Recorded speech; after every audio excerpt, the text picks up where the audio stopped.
Olá pessoal, sejam muito bem-vindos ao canal do Doutor Bichano. Meu nome é Celso, eu sou estudante de medicina veterinária e o lema do nosso canal aqui, porque todo pet merece um herói. E antes da gente começar, eu gostaria que vocês dessem um like para nós, né? Seguissem o nosso canal aí no YouTube, porque isso é importante para a gente continuar distribuindo esse material aqui para os amantes dos pets. E agora a gente vai começar com os nossos patrocinadores. Nosso primeiro patrocinador é o Banho e Tosa Doutor Bichano, fica localizado na rua Engenheiro Weitenauer, aqui no bairro Escola Agrícola, em Blumenau.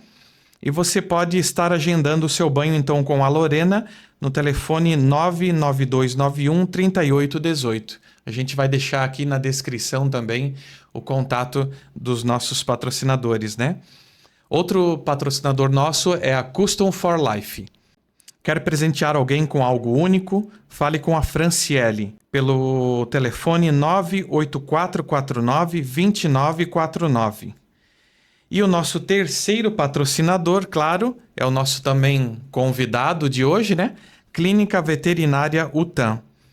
A Clínica Veterinária UTAM fica localizada na rua Benjamin Constant, número 2433, aqui também no bairro Escola Agrícola, né? Entre o bairro Escola Agrícola e Vila Nova, aqui em Blumenau.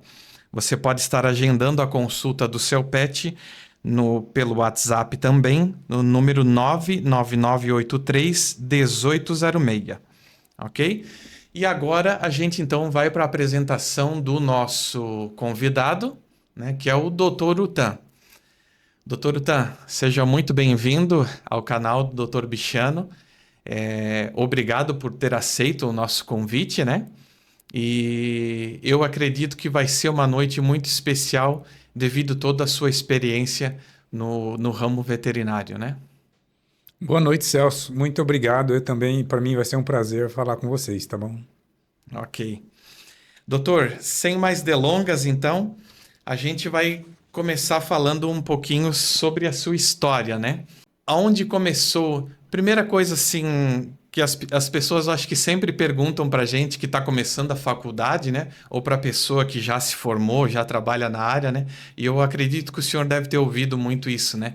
Aonde surgiu a vontade, né, o amor de estudar medicina veterinária? Isso já vem de longa data.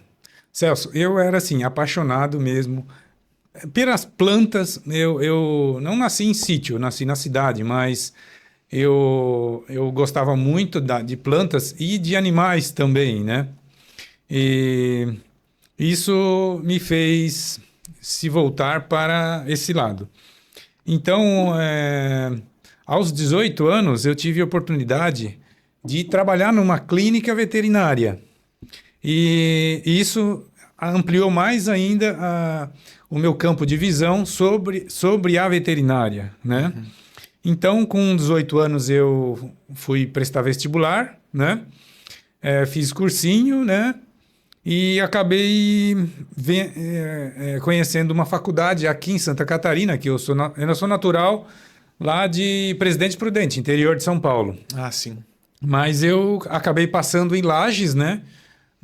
Pela UDESC, né? No CAV, né? Centro Agroveterinário. E eu comecei a fazer faculdade, isso lá em 1987, né? E me formei em 1992, né? Eu já estava com 20 anos, né? Me formei com 25. Sim. E aí logo surgiu uma oportunidade de vir para Blumenau, que logo já montei a clínica ali em 93, né? Nesse meio tempo ali, né? Mas a faculdade, então, o doutor fez em Lages? Em Lages, isso Lages. mesmo, é. E adorava Lages. Era muito bom. Uhum. E daí depois veio para Blumenau? Depois para Blumenau. Se formou, veio para Vim para Blumenau. Blumenau e fiquei, né? Casei aqui, tive filhos e tal. E fui ficando aqui em Blumenau direto, né? Tá todo esse tempo, né? Até Sim. agora. Ô, doutor, e onde o senhor tem a clínica ali hoje, né? Na escola agrícola. Quanto tempo o doutor tem a clínica ali? Ali já vai mais uns 25 anos, em torno de 25 24, 25 anos, mais ou menos, né? Ali, a clínica. Uhum. Então, a gente começou do zero ali, né? Planejou a clínica para ser clínica, né? A gente construiu, né? E fez as salas bem amplas, várias salas para a gente ter uma asepsia boa antes de uma cirurgia, né? Para a gente ter a separação entre uma cirurgia contaminada de uma cirurgia limpa, que existe isso, né? A gente existe muito disso. Por exemplo, quando você vai fazer a boca de um animal, é uma cirurgia considerada não limpa, mas suja, vamos dizer assim, né? Porque você vai mexer com tártaro, com saliva, com um monte de bactérias, né? Então, é uma cirurgia contaminada.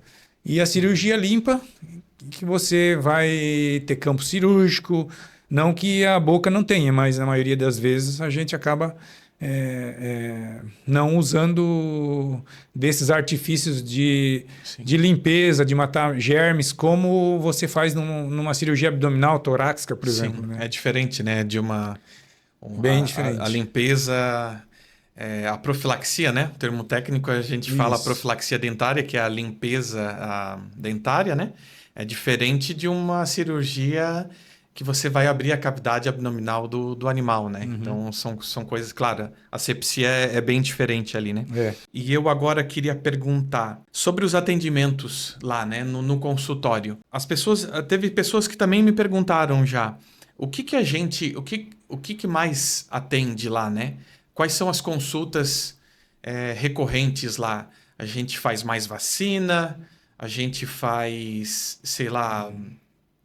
Dá uma ideia aí para mim, por favor. Então, assim, como eu sou de uma geração mais antiga, assim, né, dos veterinários, né? Sim. O meu CRMV é 1557, a gente já está em quase 12 mil, né? Então, o meu era 1000, né? Então, assim, eu passei por períodos de pós-graduação, que eu fiz a primeira pós-graduação em clínica e cirurgia, bem ampla, né?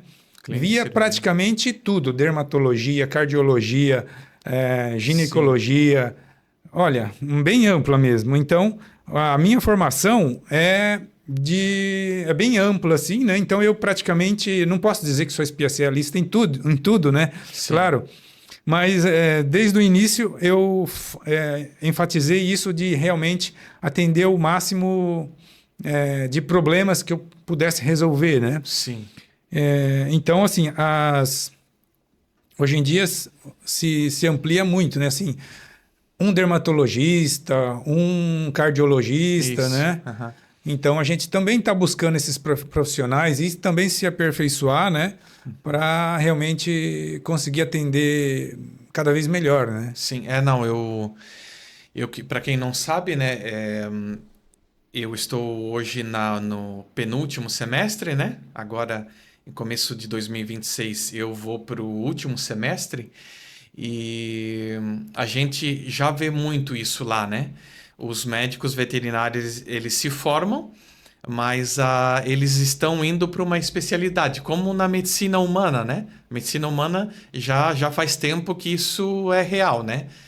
Você se forma na medicina humana e daí você faz uma especialização, né? Cardiologia, dermatologia, né? E só trabalha com aquilo. No ramo veterinário antes não era assim, né, doutor? Não. Você estudava medicina veterinária, mas você atendia todas as especialidades, né? E hoje está diferente. Hoje eu vejo assim que a pessoa está estudando ainda e está pensando, eu vou para a área da cirurgia, eu vou para a área da dermato, né, tratar de pele, eu quero fazer... eu quero ir para odonto, né? Veterinária, só quero trabalhar com boca, com dente. Isso está se tornando real na medicina veterinária, né? Eu acho que é assim, cada vez está aumentando mais e mais os animais. Então, sim, a procura cada vez está aumentando mais. Então, assim, eu acho que realmente vai acontecer de essas especialidades terem cada vez mais serviço e a pessoa poder ter uma boa renda com isso, né? Sim. E realmente ter essas especializações e trabalhar só com isso. Sim. Acredito, sim. eu posso te dizer que hoje em dia a parte de odontologia representa quase uns 30% do faturamento da clínica, né? Então, a gente vê que isso realmente cada vez está aumentando mais. As pessoas estão né? procurando mais, né? Sim. É outra realidade que a gente também não via quando, assim, hoje eu tenho 38 anos, quando eu tinha 8 anos de idade, né, os meus avós, eles tratavam os animais de um jeito, né? Muitas vezes na corrente, né, atrás de casa, lá numa casinha, e hoje, 30 anos depois, está bem diferente, né? Até se a gente vê um animal acorrentado numa casinha, já se trata de maus tratos, né? Então, essa questão também da humanização mudou bastante, né? Então, os serviços, claro, eles com certeza eles vão aumentar mais, né? Mas, doutor, lá na clínica, para o pessoal em casa, assim, saber também, o que o senhor mais atende lá? O senhor atende mais cão ou gato? Ainda o cão ainda é maior. Ainda a quantidade de cães é maior. Ainda é maior. Mas os gatos estão aumentando muito, né? Inclusive, eu tinha muitos cães, eu já tive muitos cães e hoje eu só tenho gato, né? Eu mudei. Eu mudei. Então, assim, eu passei por, vamos dizer, muitas raças, e já tive Poodle, Rottweiler, Bulldog inglês, o francês ainda não tive, mas acho que eu passei pelo francês, já tá bom, não é meio parecido, né? Sim. E aí, Doberman, né? Poodle já, duas, né? Então, mas depois que eu peguei... A gente vê que é muito diferente. Um gato, ele, ao mesmo tempo que ele é mais na dele, né? Ele também é muito sociável. Ele conversa contigo, é diferente do cachorro, é engraçado. Porque o gatinho, você acorda de manhã, ele vem, miau, te dá um miau. Ele se comunica, é interessante. Mas os gatos, eles são realmente mais... agora me fugiu a palavra... Reservados, né? Em relação aos cães, eles são mais reservados, né? São. Mas eu acho bem mais fácil cuidar de um gato do que de um cachorro. Ah, é? Eu acho. Eu acho que vai aumentar muito os gatos. Acha o contrário, né? Dependendo do temperamento do gato, né? Então tá, mas doutor, também o pessoal aí em casa que não sabe ainda, eu agora no último ano, eu faço um estágio obrigatório, né? E nos finais de semana, eu vou fazer o estágio lá com o Dr. Utan, na clínica dele, né? E um atendimento que eu já vejo bastante lá, eu já vi lá bastante, claro, fora as vacinas, né, que praticamente a gente faz todo final de semana, mas as dermatites, né? Dermatites não, otite, né? Eu queria, doutor, que você explicasse para o pessoal um pouquinho em casa o que é a otite, e a gente sabe que tem duas, né? Eu acho que às vezes o pessoal em casa nem sabe que existe duas, por isso que é importante a gente falar. Assim, ó, eu vou te falar que eu sou um fã de microscópio.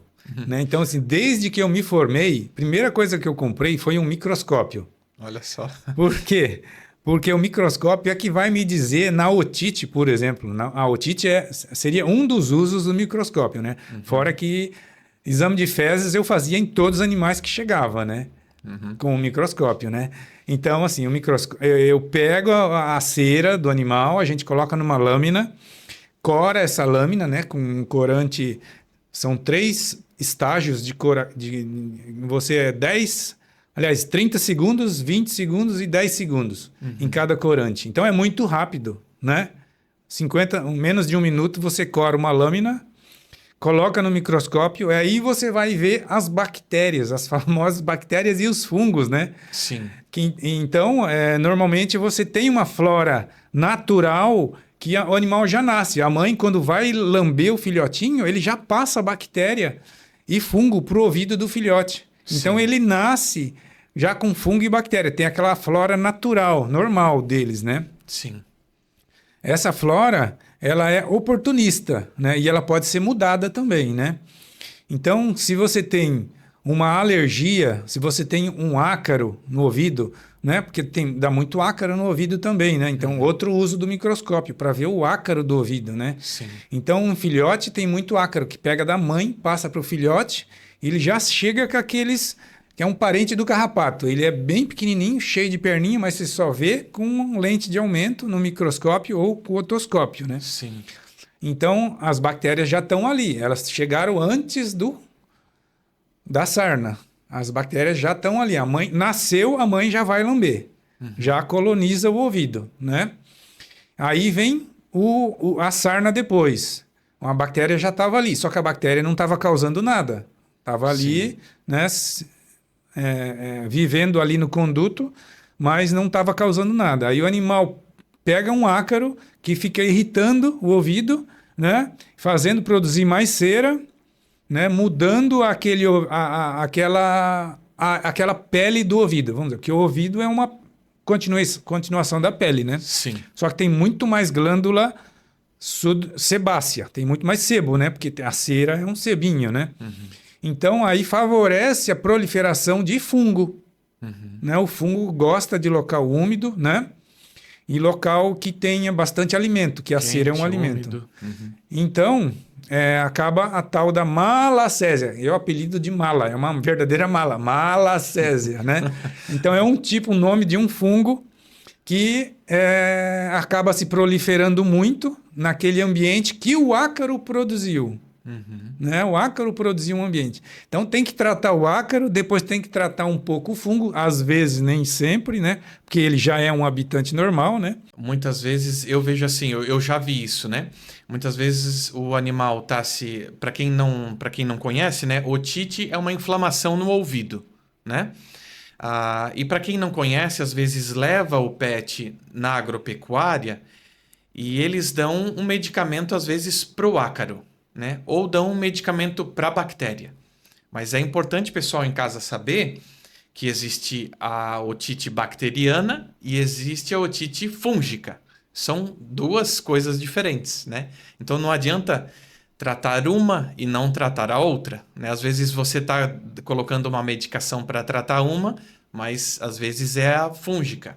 E você está dando medicação para a bacteriana, né? Então eu acho importante, pessoal, em casa saber que a consulta com o médico veterinário é importante para descobrir, né, se é fúngica ou se é bacteriana. Que você está indo lá na agropecuária gastando um valor que não vai resolver, né, o caso da otite, né, da inflamação no ouvido do pet.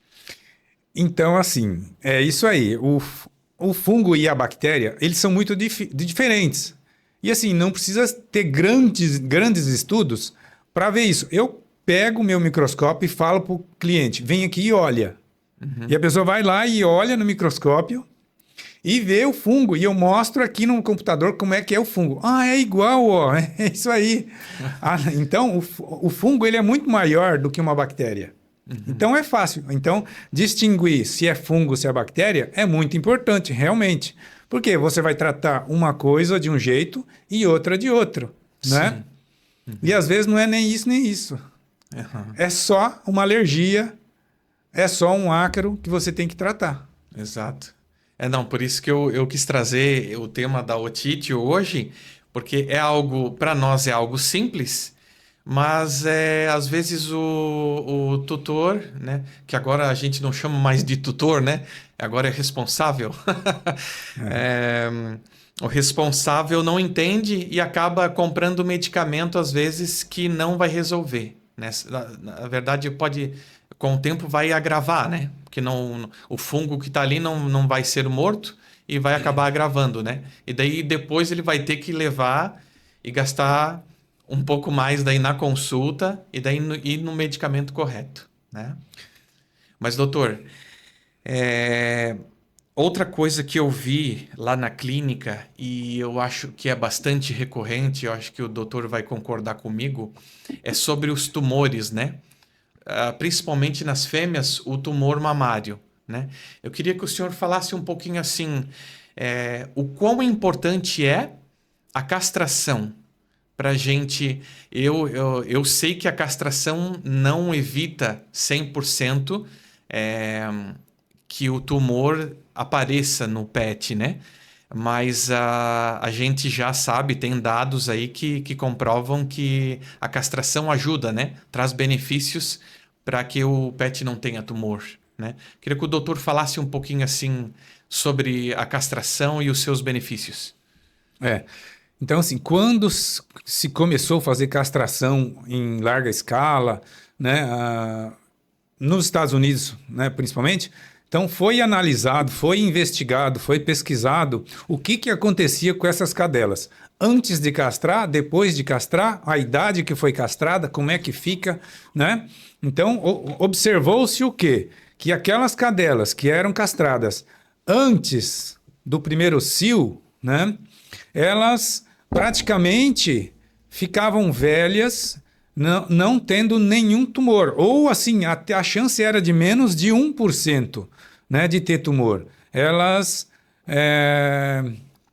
prevenia-se muito, né? Aquelas que não eram castradas, observou-se uma prevalência de em torno de 25, 30% até, que tinham tumores, né? Então, o cio, conforme vai tendo os cios, uma carga hormonal a mais, né? Para as mamas, né? Tanto que tem muitas cadelas que desenvolvem gestação psicológica, né? Ganham leite, né? Sim. E isso é um estímulo hormonal a produzir futuros cânceres de mama, né? Então, quanto mais velha a cachorra vai ficando, mais cios ela vai tendo, mais chance ela vai tendo de desenvolver um câncer de mama quando ficar velha. A maioria das vezes é depois dos 8, 9, 10 anos que a gente começa a observar o câncer de mama, né? Então, observou-se que as cadelas que eram castradas mais tarde também já tinham mais chance de ter câncer de mama. Realmente, assim, a castração, ela é quanto mais precoce, ou antes do primeiro cio, ou logo depois do primeiro cio, traz mais benefício para a maioria das cadelas, né, de não ter câncer de mama, né? Isso é importante, pessoal em casa também saber. Sendo que uma coisa que também a gente vê é que mudou bastante essa percepção sobre a castração. Hoje em dia as pessoas fazem muito mais, né? Muito mais castração. Antigamente Antigamente, eu digo 30 anos atrás, eu era pequeno, tinha 8 anos, não se escutava sobre castração, né? Ninguém levava o pet para castrar, era muito difícil, né? E hoje em dia tá ainda bem, né, que essa cultura tá mais esclarecida na mente das pessoas, né? Mas então tá, doutor, outro problema que eu vejo bastante lá na clínica também é sobre os problemas cardíacos, né? Que os pets, os pets de porte pequeno, eu acho que eles têm mais, né, doutor? Problemas cardíacos, né? Tem, sim. A gente observa uma maior incidência de doenças valvulares nesses cães pequenos, né? Então, não se sabe bem a razão, mas eu creio que seja uma razão mais genética, né, do que outra coisa, né? Sim. E já os cães grandes, eles têm mais problema de musculatura, né? Muito difícil eles terem mais problema valvular como os pequenos, né? Então, os pequenos, eles ganham muita tosse, e geralmente a pessoa vem por causa da tosse, né? E muitas vezes é problema cardíaco, nem sempre é problema respiratório. E nesses casos, doutor, a clínica consegue fazer a sua clínica hoje consegue fazer o diagnóstico, o doutor prescreve medicação e o pet vida normal. Assim, a gente sabe que não são problemas que são resolvidos completamente, porque a resolução completa seria fazer uma troca de válvula, né? Sim. Então, a medicação ela acaba amenizando os sintomas, Ela né? ameniza. Aham. E muitas vezes ela acaba não fazendo com que a doença não progrida tão rápido, né? Que existe uma progressão da doença, né? Da doença valvular, né? Para edema pulmonar, né? Para mais tosse, né? Sim. Então a medicação ela ameniza os sintomas, tá? Esses sintomas. Aham. Isso. Não, mas sobre a válvula, ela não vai ser consertada, né? Digamos assim, ela vai ser consertada com a medicação, né? Não. Mas a medicação vai ajudar com os sintomas. Sim. Então, assim, qual é o diagnóstico? Como é feito o diagnóstico? Então, a radiografia, ela vai nos mostrar o tamanho do coração, que muitas vezes o coração chega dilatado, né? Ele vai nos mostrar se já tem um edema de pulmonar, né? Muitas vezes já chega o animal com edema pulmonar, né? E a ultrassonografia, ela vai nos dar a imagem da válvula, como essa válvula está, né? Sim. E também as câmaras cardíacas, que são 4, né? Como está o tamanho dessas câmaras, né? Se estão dilatadas ou não, né? Sim. E o eletrocardiograma, ele vai nos dizer o traçado eletrocardiográfico, que é a atividade elétrica do coração, né? E também a gente faz a medida da pressão arterial, né? No bracinho do cachorro, né? Uhum. Para ver se. E normalmente o cão tem pressão alta? Tem. Eles, com o passar dos anos, quando eles como vão ficando mais velhos, a tendência é aumentar um pouco a pressão, né? Mas quando tem problema cardíaco, valvular, a tendência é aumentar muito mais. Então, a média, vamos dizer, que aí nós encontramos aí de 13, 14, 15, né? Milímetros, seria 140, né? 120, 130, 140 milímetros de mercúrio. Normalmente, né? Ela chega a 20, 25, né? A pressão bem alta, né? Bem perigosa. Ah, sim. E a medicação ajuda na pressão alta também. Sim, a medicação ela ajuda a baixar essa pressão, né? Controlando a evolução da doença. Evolução. Ok. Doutor, eu queria conversar com o doutor aqui também, sobre uma pesquisa que eu vi na Pet Food Brasil, Fórum Brasil, onde que diz que 60% dos pets no mundo, tá? Essa pesquisa é do mundo, eles estão obesos, né? Eu queria que o doutor falasse um pouquinho assim para as pessoas lá em casa, o risco de a gente dar alimentação incorreta, levar o pet à obesidade, né? O que isso pode acarretar de mal, né? Para ele. Assim como nos humanos, né? Tá uma epidemia de obesidade, né? Nos cães parece que puxou atrás, veio junto, né? Mas assim, nos cães a gente tem observado que com o advento da castração, né, reforçou um pouco mais esse lado, né? Porque a castração, ela cria assim, uma condição boa para engordar, né, os animais, né?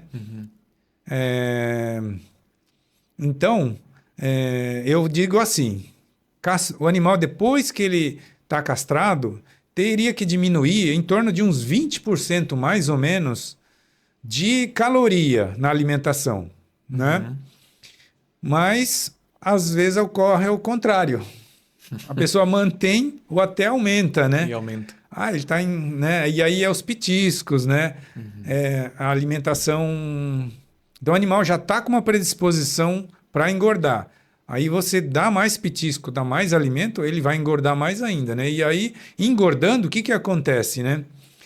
Vai ter mais doença articular, né? Aumenta a incidência de diabetes. Olha só, é bem parecido com o humano, né? Né? Doença articular, diabetes, né? Então, é um problema sério. A gente tem alguns cães que tomam insulina, Uhum. né? Por causa da diabetes, né? E Ah, é? geralmente vai descobrir só depois que está muito mal. E agora o doutor falou sobre a insulina. Eles tomam isso recorrente?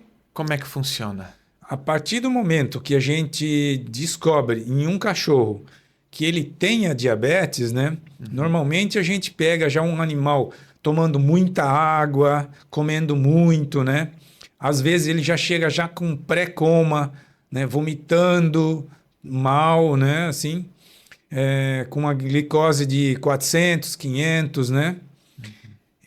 E aí já é um diabético, na maioria das vezes, ele é insulino dependente. Ele é diabético tipo 2, né? Uhum. Então, o pâncreas já parou de produzir insulina, né? E a insulina tem que ser aplicada 2 vezes ao dia, né? O resto da vida, né? 2 vezes ao dia. 2 vezes ao dia, o resto da vida. Dá um trabalhão.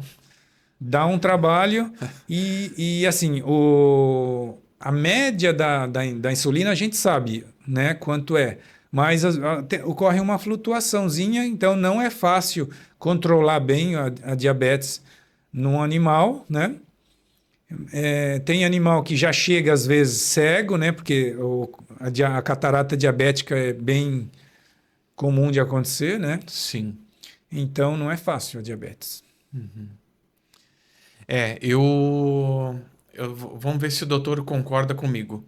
Quando alguém me pergunta sobre a alimentação do pet, o que foi ensinado para nós lá na faculdade agora foi o seguinte, né? É, Comida caseira a gente tá proibido de dar, né? A comida que nós humanos comemos, a gente tá proibido de dar pro pet, né? Tem pessoas que optam pela comida natural, né? Para fazer pro seu pet, né?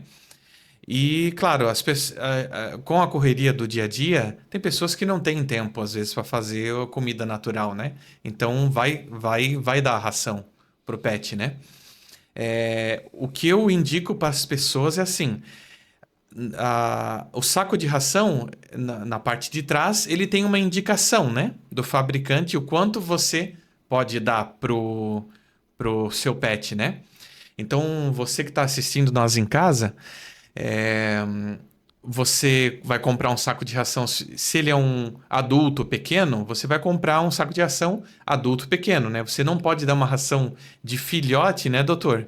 Não. Para um cão já adulto, né? O que eu já escutei também é que o meu pet está idoso, ele não está conseguindo mastigar direito, né? Eu vou dar uma ração de filhote para ele. Tá errado, né, doutor? A gente não pode dar uma ração de filhote, né, para um pet já idoso, né? E isso cada vez está evoluindo mais, as fábricas estão investindo cada vez mais em pesquisas, em melhorar cada vez mais os nutrientes, né?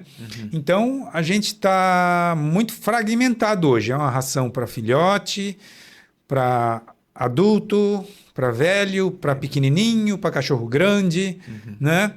Os cães praticamente não mastigam, 10%, o resto vai inteiro, né? Então, os dentes deles são pontiagudos para rasgar e engolir os pedaços, né? Sim. Então, eles engolem os pedacinhos da ração, por isso que elas são feitas redondinhas, pequenininhas, para o animal engolir mais fácil, né? Porque eles engolem inteiro, né? Então, eu indico muito, por exemplo, para animal que está começando uma insuficiência cardíaca, aliás, renal, né, por exemplo, comer ração, se ele está em meia idade, comer a ração para animal mais velho. Por quê? Porque ela vai ter menos fósforo, que é importante na insuficiência renal, vai ter menos sal, que é para diminuir a pressão arterial, né? Ela vai ter um pouco menos de proteína, justamente para sobrecarregar menos esse rim, né?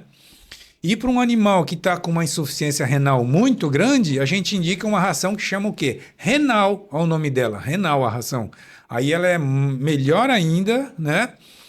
Para problema renal. Então, assim, eu não sou contra alimentação caseira, porque antigamente os animais não existia ração há, sei lá, 30, 40 anos atrás, quase que não se falava em ração, né? Então, o que acontece? Hoje em dia tem suplemento, né? Então, não tinha suplemento para você botar na comida. De A a Z ali que tem tudo, né? Então, já estão pensando nisso. Ah, o animal come arroz, feijão e carne. Então, vamos colocar o que falta no arroz, feijão e carne. Então, tem o suplemento ali para você adicionar na alimentação do animal já. Legal. Então tá, doutor, agora a gente vai falar um pouquinho sobre o nosso tema, na verdade, nosso tema principal aqui, né? Nosso último tema, que seria a saúde odontológica dos pets. A gente já falou antes um pouquinho, né? Que no passado isso não era uma coisa que os responsáveis prestavam atenção, né? Mas hoje, com essa aproximação, os pets dormindo na nossa cama, dormindo dentro de casa, né? Tendo mais contato com a gente, se tornou algo necessário, né? Isso aí. Então, cada vez está melhor. A odontologia veterinária, ela tem poucos anos. Porque até na minha faculdade, quando eu fiz a faculdade, eu não tinha essa cadeira de odontologia. Eu vim a ter depois, em 1999, aliás, em 97 que eu comecei a pós. Em 97 a gente fez essa pós que tinha a odontologia veterinária, né? E nós tivemos que nos deslocar até São Paulo, na USP lá, para fazer a pós-graduação, né? Na odontologia. E ali, mais ou menos naquele tempo, então, antes de 2000 ali, que se começou a Sociedade Brasileira de Odontologia Veterinária. Acho que foi nessa época mais ou menos, né? E aí que a gente se aprofundou mais nessa área, né? E começou a investir em equipo dentário. O equipo dentário é aquela a mesinha que tem as canetas, né? Sim. Que tem a alta, baixa rotação e ultrassom, né? Então, e o esguichinho, né? Que solta ar e água, né? Ao mesmo tempo, né? Então, que é o básico, né? De um veterinário odontologista, né? Então, ali a gente raspa o tártaro, a gente corta um dente para extrair, né? Então, tem o quarto premolar, o dente principal maior aqui atrás, né? Que ele tem 3 raízes, né? E que você sozinho, você não arranca ele de jeito nenhum, né? Tem que realmente cortar ele em 3 e tirar uma por uma as raízes, né? As raízes. E isso a gente faz quase toda semana. Então, para mim é como se fosse um brinquedo. Pegar e ligar aquele motorzinho. Tem gente que não pode ouvir o barulho do motorzinho, né? Mas para mim, é apaixonante. E, doutor, fala rapidinho assim, as doenças que a gente consegue, além de tirar, eu acredito sim que o que mais incomoda o tutor lá em casa é o mau hálito dos animais, né? Porque com essa aproximação, e se ele tem mau hálito, isso acaba incomodando os responsáveis, né? Eu acho que assim, ó, deveria ser mais, porque quantas vezes que ainda chega animal na clínica por outros e outros problemas e a boca tá ficando em segundo lugar. E o dono não percebeu e não se deu conta de que os dentes estão quase caindo e vem por outro motivo. E a gente vai olhar a boca e tem que falar que fazer. Ah, não, disseram, eu falo, tem que fazer essa boca, tem que tomar uma anestesia. Aí fala que o outro veterinário disse que não podia fazer porque o cachorro não ia aguentar, porque ele é velho. Isso há 3 anos atrás.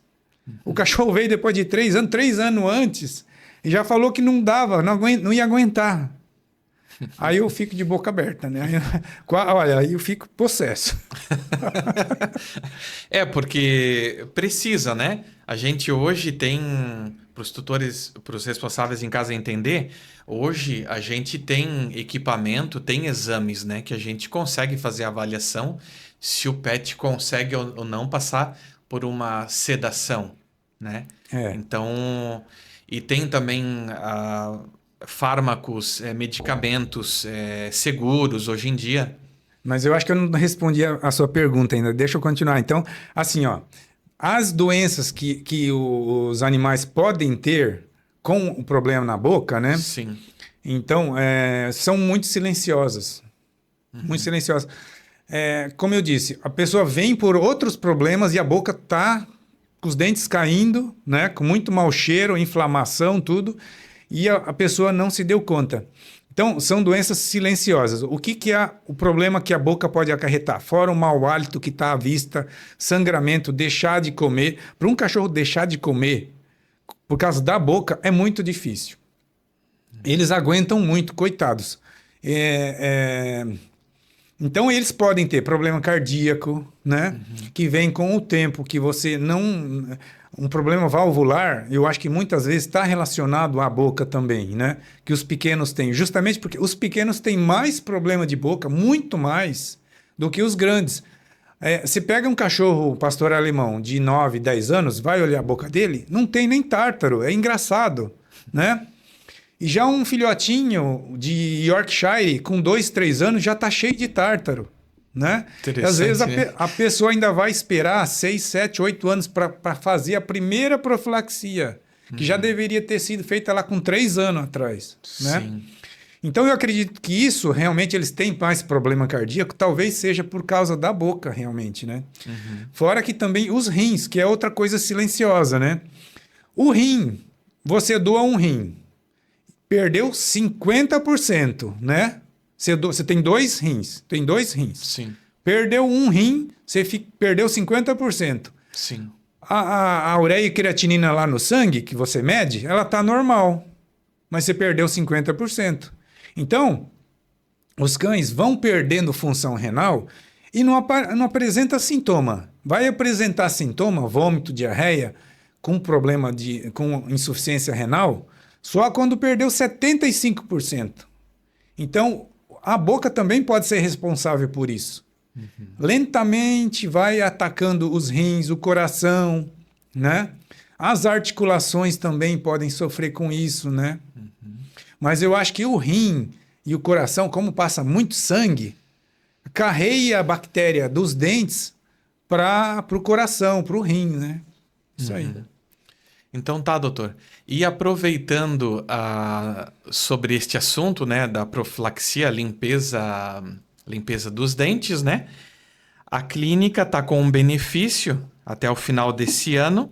Se você levar o seu pet para o Dr. Utan aqui fazer a avaliação, essa avaliação não vai ter custo e o doutor vai então vai passar para o responsável, né, se o pet dele precisa ou não fazer a limpeza, a profilaxia dentária.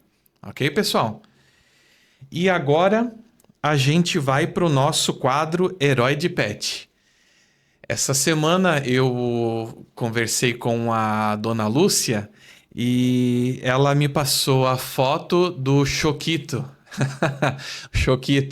O Choquito, ele está disponível lá no sítio da dona Lúcia para adoção, né? Vocês podem ver aí que ele tem 7 anos, então, né? Ela passou a descrição dele pra gente. Ele é super dócil, carinhoso, autêntico, super charmoso. E ele teve uma história bem triste. Ele foi abandonado. Ele estava completamente infestado de sarna, de pulga, de carrapato. E o sítio da dona Lúcia, então... pegou ele, né? Trouxe ele pro sítio, fez todos os cuidados necessários com o médico veterinário, né? E hoje ele tá conforme a foto aí, ó, super saudável, só esperando um lar. Se você gostou do Choquito, né? Sentiu no seu coração que ele pode fazer parte da sua família, A gente vai deixar aqui na descrição também o contato da Dona Lúcia, lá do sítio da Dona Lúcia, e você pode estar agendando para ir lá conhecer pessoalmente o Choquito, ok? E agora então a gente vai para mais uma inserção dos nossos patrocinadores, que é o Banho e Tosa Dr. Bichano, a Custom for Life, que é a produtora, né, a fabricante de brindes personalizados, e também a clínica veterinária do Dr. Utan, que hoje nós estamos aqui então entrevistando o Dr. Utan. Eu queria passar para vocês também mais um lembrete, que nós ainda temos disponibilidade para novos patrocinadores. Então, se você é do ramo pet e gostaria que a sua marca fosse divulgada aqui pelo Dr. Bichano, você também pode estar entrando em contato com nós pelo nosso direct aqui. A gente vai encerrar o nosso podcast aqui. Eu gostaria de agradecer o doutor por ter aceito o nosso convite, né? Eu acredito que a gente tirou várias dúvidas hoje. E para quem gostaria de tirar mais dúvidas, também pode estar entrando em contato com a clínica lá do Dr. Utan, né? E que sempre será muito bem atendido, né, doutor? É isso aí, muito obrigado, queridos tutores e protetores, né? É uma alegria enorme ter vocês nos acompanhando nesse bate-papo de podcast, né? Obrigado por dedicarem um momento do dia para estar conosco e por fazerem parte dessa comunidade que se preocupa, aprende e compartilha sobre o bem-estar dos nossos animais. Cada dúvida, experiência e gesto de cuidado de vocês ajuda a transformar a vida dos nossos pets. Vocês são fundamentais, seja no lar, no resgate ou na proteção diária dos animais que tanto precisam, né? Espero que nossa conversa de hoje traga mais clareza, conhecimento e acolhimento, né? Estamos sempre aqui para orientar, apoiar e caminhar junto com vocês nessa missão tão especial. Com gratidão e carinho, equipe Clínica Utan. Muito bem, pessoal. Obrigado para quem nos acompanhou até aqui, né? Para quem vai assistir também aí em casa mais tarde, outro dia. Eu sou o Celso, do canal do Dr. Bichano, e eu vou encerrar com o lema do nosso canal, e também aparece aqui na nossa caneca, né? Porque todo pet, e a gente acredita nisso, né? Que todo pet merece um herói, ok? Obrigado, um abençoado final de ano, né, para todos vocês, e a gente se encontra então no próximo podcast. Um abraço, tchau, tchau.